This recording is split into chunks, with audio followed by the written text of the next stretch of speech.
The lights in the cargo bay flickered overhead, casting dull shadows across the cold metal floor. Loud laughter echoed through the space as rough human soldiers crowded around a heater unit, passing bottles, sharing greasy food, and telling dirty jokes. But no one noticed the small figure sitting far away in the corner, behind a pile of crates. She was too thin, and her silvery skin shimmered faintly, even in the dim light. Her name was Liari, and she was not human. She hadn't eaten in 4 days. Her stomach growled in pain, but she kept her lips closed and her back straight. Her race, the Valari, were proud and peaceful beings, known for their elegance and strange telepathic songs. But none of that mattered here. On the mining freighter Ravener, she was nothing more than cargo. Someone had written it on her record in bold red letters. She had been taken during a failed peace mission, blamed for a war she never wanted. Now she sat in silence, her eyes sunken, bones showing through her skin, her long silver hair tangled and dry. A group of soldiers spotted her and started laughing again. "Look at her, still too good to beg," one man sneered. Another picked up a half-eaten protein bar and threw it toward her. It landed at her feet with a wet slap. "Eat, alien. It's all you'll get." The others howled. Liari didn't move. She didn't even blink. She stared ahead, her breath slow and shallow. But someone was watching. Near the engine room door, a human technician named Mason Hale leaned against a panel, arms crossed. He wasn't like the others. He was quiet, kept to himself, and mostly worked in silence. His uniform was plain, stained with grease and ash. His brown eyes followed the scene with a strange expression, like someone remembering something painful.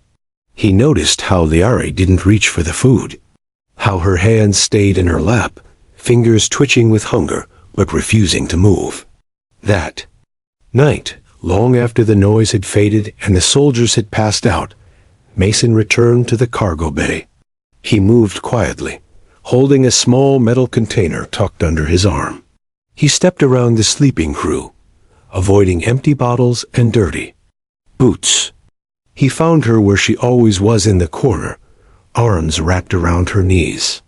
Her silver eyes opened when she heard him, glowing faintly like moonlight. She didn't speak, didn't run. She only watched. Mason didn't say anything at first. He sat down slowly a few feet from her, opened the container, and took out 2 warm meal packs. The smell of cooked rice and protein filled the cold air. He ate a bite, then gently slid the other meal toward her. She didn't move. Her eyes narrowed. "Trap?" she said in a soft, unsure voice. Her accent was thick, her words slow. Mason shook his head. "No trap, just food." She looked at the food, then back at him. "Why?" He hesitated, then gave a tired sigh. "Because no one else will. And because I know what it's like to be hungry." She said nothing. Her hands twitched again. Slowly, like a frightened animal, she reached out. Her fingers touched the warm pack. Then, carefully, she pulled it into her lap. She took a small bite, then another, and another. Her eyes stayed on him the whole time. There was no trust, not yet. Just survival. He nodded, saying nothing more, and sat beside her in silence while she ate.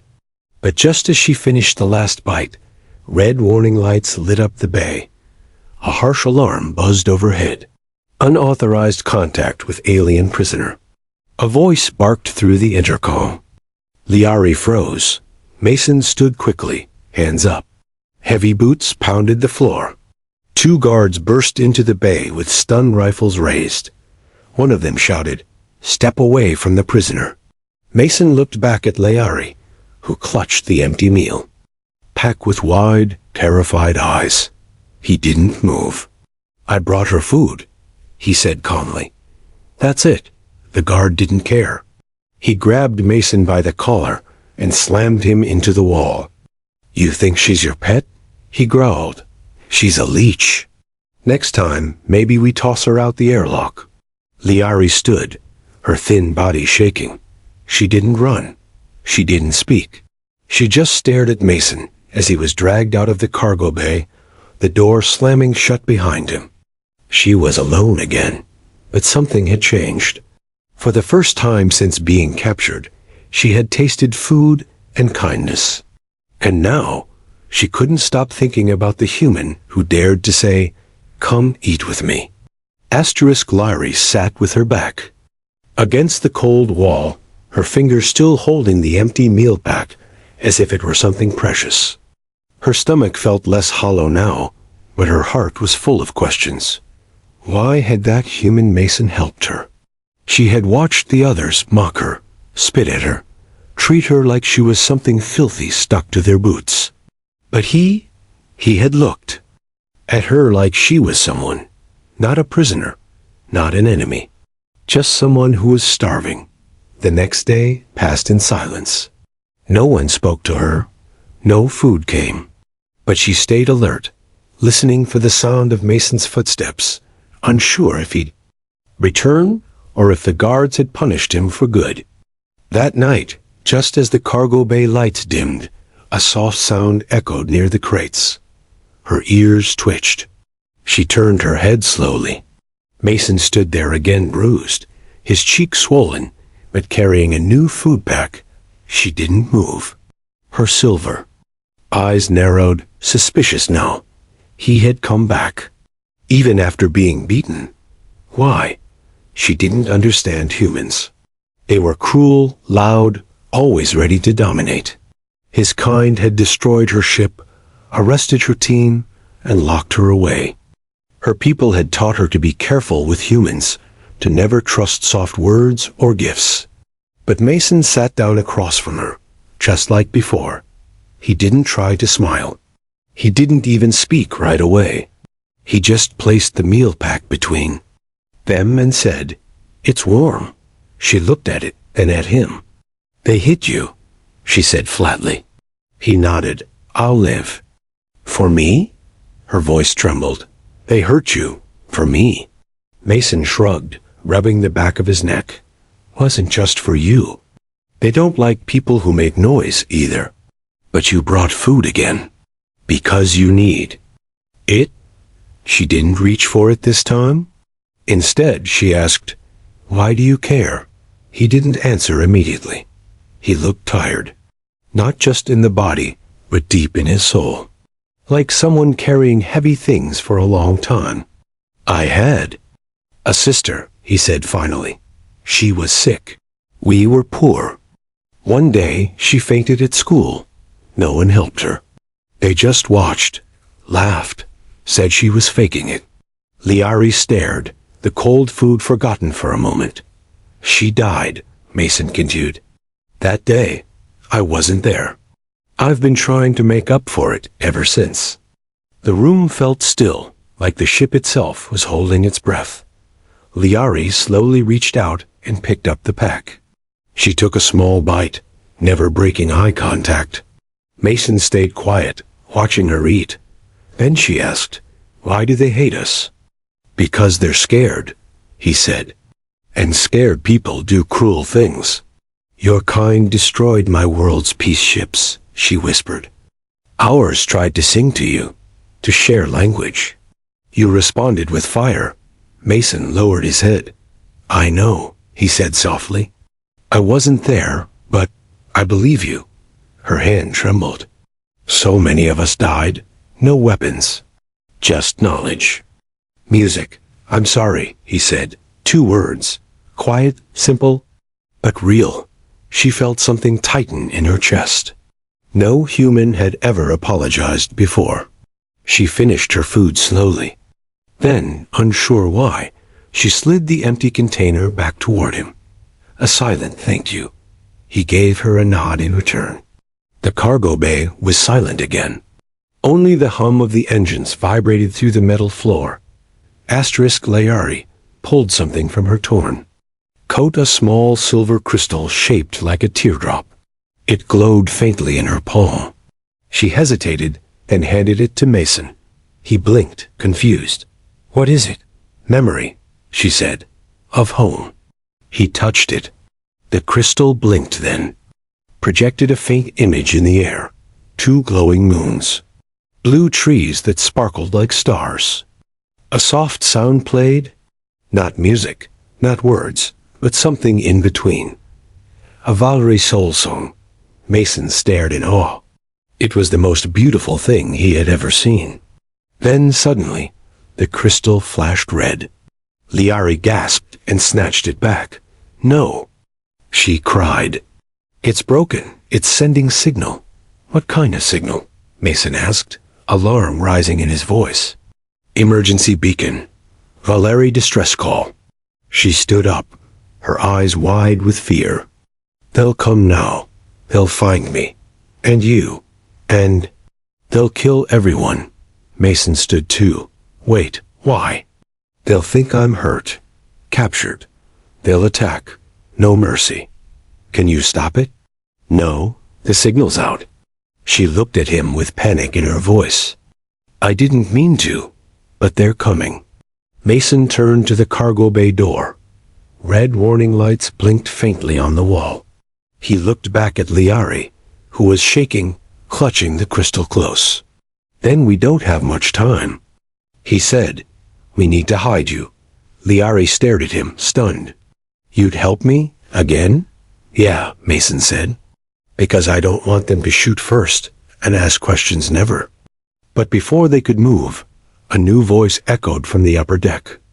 "Alert! Unknown vessel approaching. Stealth class." Mason looked up sharply.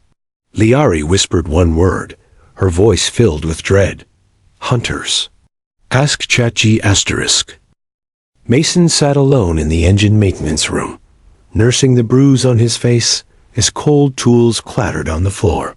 He had been silent during Kravis's threats, took the beating without a word, but inside he was boiling. "One more stunt," Kravis had said, "and you'll join the alien in the waste chute." It was clear no. They weren't just angry at Liari, because she was Valari. They were afraid of what she represented. Proof that not all aliens were enemies.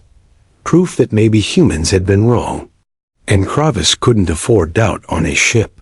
Mason leaned back against the bulkhead, closed his eyes, and tried to think. Above him, the ship's AI continued repeating its alert. Unknown vessel approaching. Stealth class signature. It was definitely Valerie. And they wouldn't come talking. Not after what happened to their peace envoys. Mason's eyes opened.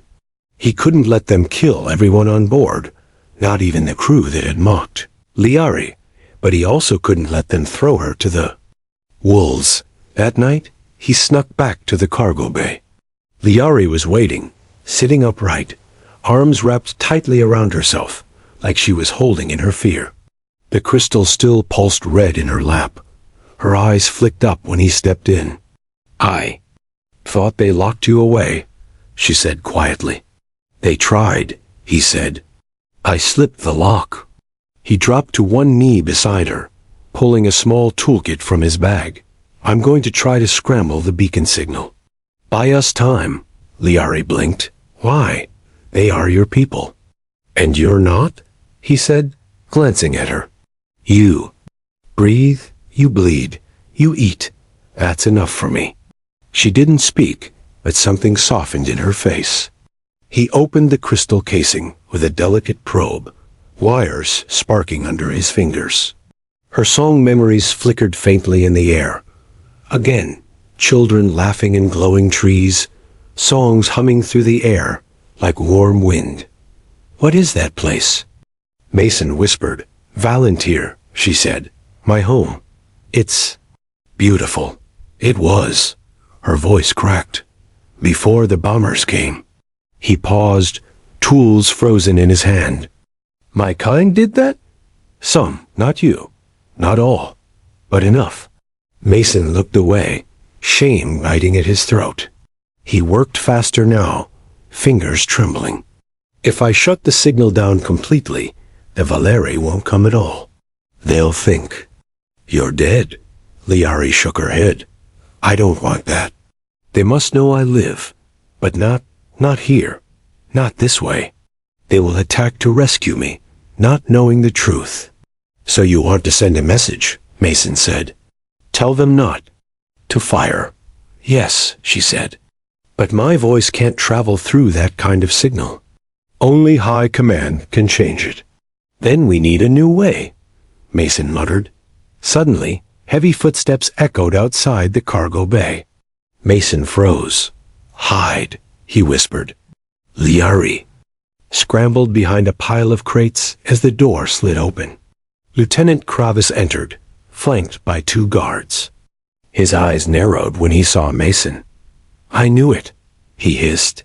You just can't stay away from your little pet. She's not my pet, Mason replied. She's a person.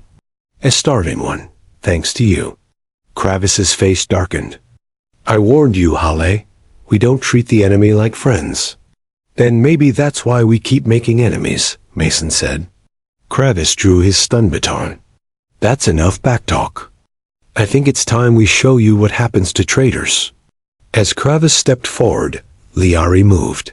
She rose from the crates, standing tall despite her thin frame. Her voice rang out, calm and strong. He is not a traitor. He is the only human here who remembered what mercy means. The guards turned, startled. Kravis raised his baton toward her. You don't speak here, alien? But before he could strike, a sharp alarm blared through the ship. The AI's voice screamed. Valari stealth vessel has locked targeting systems. Estimated time to impact, 6 minutes. Kravis froze. Then he turned and snarled at Mason. This is your fault. It's not too late, Mason said. Let US send a message, tell them to stand down. We don't negotiate with invaders, Kravis shouted. They'll see her on board and think we're torturing her. And maybe we should be. Mason stepped between him and Liari. Then shoot. Me first, he said. Kravis raised his weapon. But before he could fire, a tremor shook the ship. The lights flickered. First strike landed on port hull, the AI said, shields failing. Kravis lowered his weapon slightly, jaw tight. Get to the bridge. All of you. He pointed at Mason. If we survive this, you're court-martialed. If we survive, Mason said, grabbing Liari's hand, you'll owe her your life. They ran together toward the main control room. Behind them, the red crystal pulsed in Liari's pocket, glowing brighter with every second.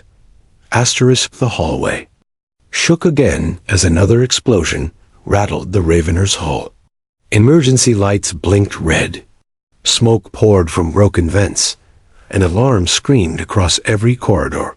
Mason held Liari's hand tightly as they ran through the chaos. Crew members rushed past them, shouting, trying to hold their balance. Some gave Mason strange looks when they saw the alien girl beside him, but no one had time to stop them. Death was too close now. On the upper deck, Lieutenant Kravis stormed into the command center, barking orders. Power up main cannons. Fire warning shots.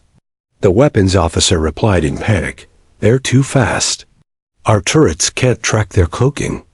Mason and Liari arrived at the control room, just as a new shockwave rocked the ship.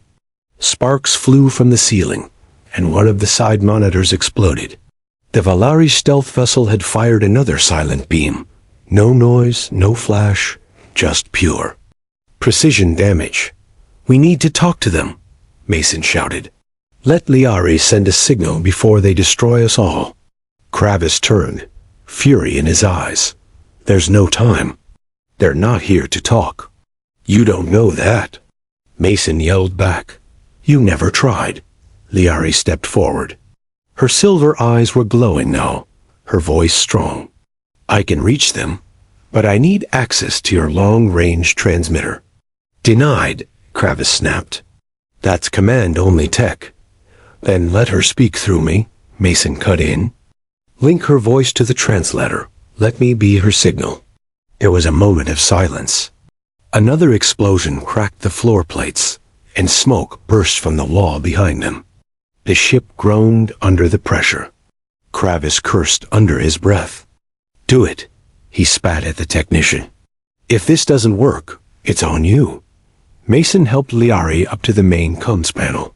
The technician plugged in the voice translator and tuned it to Valari frequencies. Mason's hands trembled as he adjusted the settings.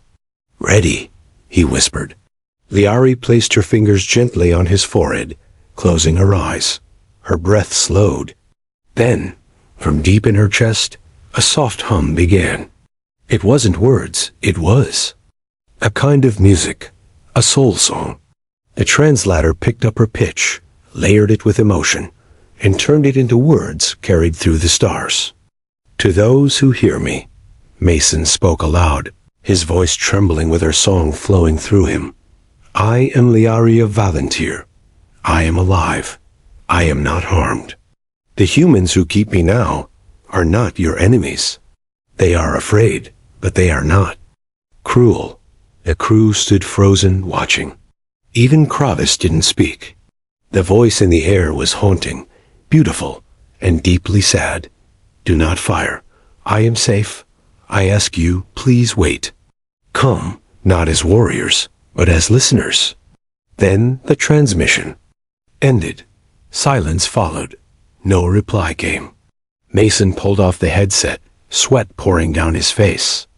Liari opened her eyes slowly. "They heard it," she whispered. "I felt it. What now?" Kravis growled. "Do we wait to die?" The radar officer gasped. "They've stopped moving. Their weapons are powering down." The bridge went completely still. Liari stepped forward, placing her hand on the monitor. "They're giving you a chance," she said. "A moment to prove you are not the monsters they were told about." Kravis rubbed his jaw, muttering curses. Then he barked, "Drop shields, prepare a message pod. Tell them we want to talk." Mason stared at him in disbelief. You'd really tried diplomacy now? "Don't look so shocked," Kravis snapped. "If it keeps this ship alive, I'll shake hands with the damn sun." Mason turned to Liari. "You did it." But Liari shook her head. "No, we did it. Together." Then the radar chimed again. A small shuttle was launching from the Valari ship. It wasn't armed. It was heading straight for the Ravener. "They're sending a contact team," the officer said. "One of them matches Liari's DNA signature. Family." Liari's breath caught in her throat. "My brother," she whispered. "He's coming." Kravis turned to Mason. "You stay with her. If this goes wrong, I'm blaming you." "Fair enough," Mason said. But deep down, he knew this was the moment everything could change. Peace was close. But trust. Trust still had to be earned, and one wrong move could end it all. The shuttle drew closer, and no one on board breathed. Asterisk. The Valari shuttle floated silently outside the Ravener, its surface smooth like polished obsidian, glowing faintly with soft pulses of light. The ship's crew stood tense as the airlock door hissed open. Mason stood beside Liari, watching her, gripped the edge of the console, her hands shaking. She looked both terrified and hopeful. Then the door slid wide, and a tall Valari male stepped through. He was older than Liari, with longer silver hair braided over one shoulder and a deep scar across his right cheek. His eyes, like hers, glowed silver, but his stare was sharp and guarded. He wore a sleek armor of woven light steel, and carried a staff that hummed softly. "Liari," he said in their native tongue, voice low and full of emotion.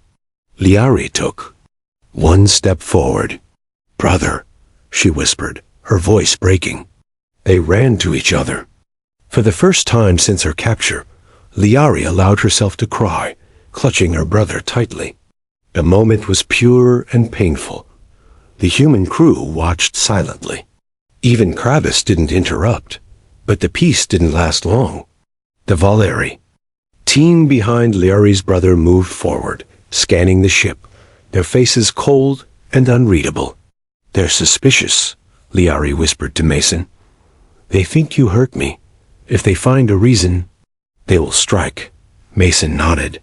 "Then, we'll give them no reason." Liari's brother turned to Kravis. "We come in peace, for now. But if there is proof of harm, we will answer with justice." Kravis crossed his arms. "Fine. Look around. Ask her yourself."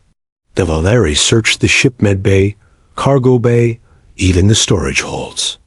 Everywhere Liari had been. Mason led her brother to the cargo bay himself. "This is where she stayed," Mason said. "This is where your people let her rot," the brother snapped. "Yes," Mason replied calmly. "And I regret that I wasn't faster to stop it." That surprised the Valeri. "You speak with honesty," he said. "Too many humans use soft lies." "I've lived long enough to know soft lies kill people," Mason said. "Like your sister." The Valeri narrowed his eyes. "She's alive. Because someone fed her," Mason said. "Because someone listened." Meanwhile, on the bridge, Kravis grew more impatient. "This is taking too long. What if this is a trick? A spy mission?" His officers shifted uneasily. "Sir, the Valeri ship still holds weapons back. But if we make a move, one misstep, and they'll tear us apart," Kravis muttered. He glanced at the screen showing Mason and the alien siblings. "We have to be ready." In the cargo bay, Liari and Mason sat beside one another on the same crate where they first shared a meal. Her brother watched them carefully. "He is strange," the brother said in Valeri. "He reminds me of our father." "He is not like the others," Liari said. "He gave me food and silence and trust." The brother's expression softened. "He protected you, even against his own people. That is not nothing." He turned to Mason and spoke in broken English. "You are rare." "I'm just tired of watching the wrong people suffer," Mason replied. "I won't let her suffer again." A voice crackled over the comms. "Captain Kravis to cargo bay. Emergency meeting. Now." Mason stood, eyes narrowing. Something's wrong. They rushed to the bridge, only to find Kravis standing in front of the main display, an intercepted transmission blinking. "They're calling for reinforcements," Kravis said. "Valeri warships are on standby. If they don't hear from this team soon, they'll assume the worst. Then send a reply," Liari said. "Tell them I'm safe." "They won't. Believe your voice alone," Kravis said. "They need proof." He turned to Mason. "You've been her shadow this whole time. If you're so sure about her, you go with her. You step onto that Valeri ship. You show them what peace looks like." Mason stared at him. "You're ordering me to board an enemy vessel?" "No," Kravis said. "I'm giving you a choice. Your people or hers." Liari looked at him, eyes wide. "If you come with me, you may never return." "Then maybe I wasn't meant to stay," Mason said quietly. He turned to Kravis. "Give me an escape pod."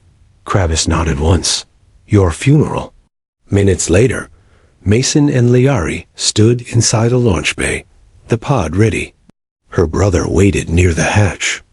Mason took one last look at the Ravener, its scorched walls, its humming engines, its narrow halls. Then he looked at Liari. She held out her hand. "You choose us? I choose you," he said. "Always." And with that, they stepped into the pod. The hatch closed. Engines hummed. And the ship fell behind them as they flew toward the unknown. But just before docking, Mason's cum crackled. Kravis's voice came through. "God help me. If this works, I'll name a cargo bay after you." Mason chuckled. "Start small.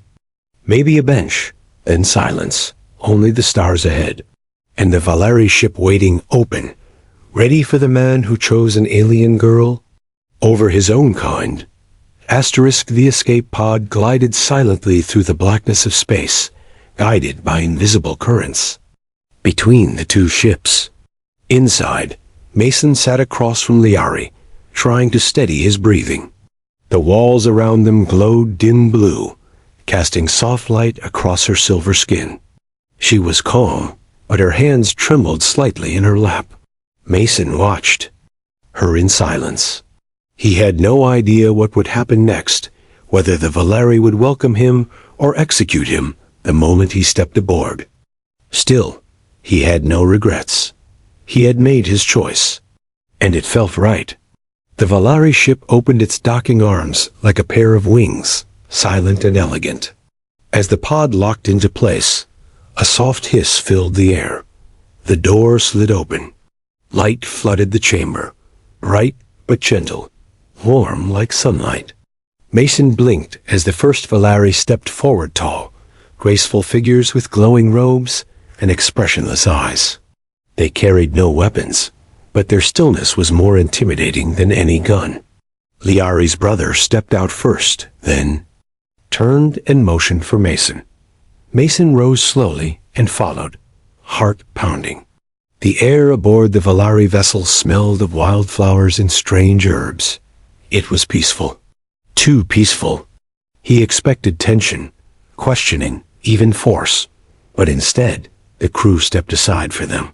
Liari led him through the halls, where curved glass revealed glowing gardens and floating water orbs. The ship was alive with energy, yet everything was silent, like a temple in space. They stopped before a round chamber, walls filled with swirling light.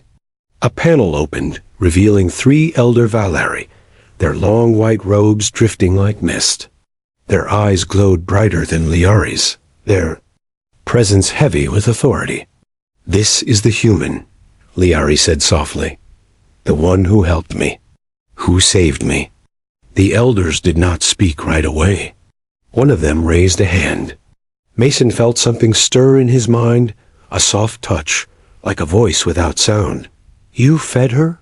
the voice echoed inside him. "You protected her?" Mason nodded slowly. "Yes. Not for reward, just because it was right." The second elder's eyes narrowed. "Why would a human do such a thing?" "Your kind sent fire, not food." "Not all of us are the same," Mason replied. "Some of us still remember what mercy looks like." The third elder looked at Liari. "And do you trust him?" "With my life," she said, without pause. "He sat beside me when others laughed. He chose to starve rather than let me stay hungry." The room fell quiet. The light dimmed. Then the lead elder stood.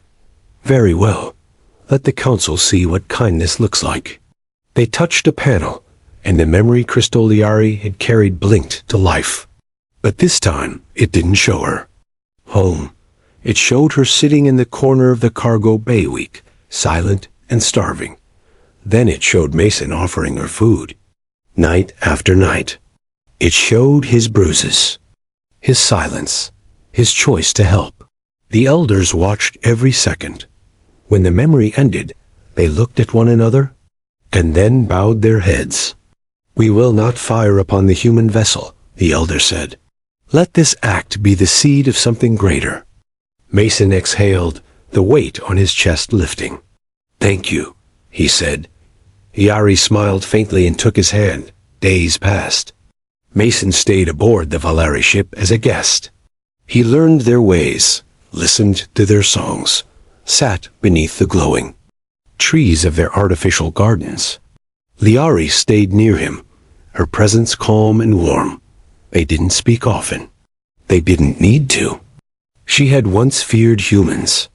Now she trusted one with everything, and that trust began to echo. News of the peace offer spread across systems.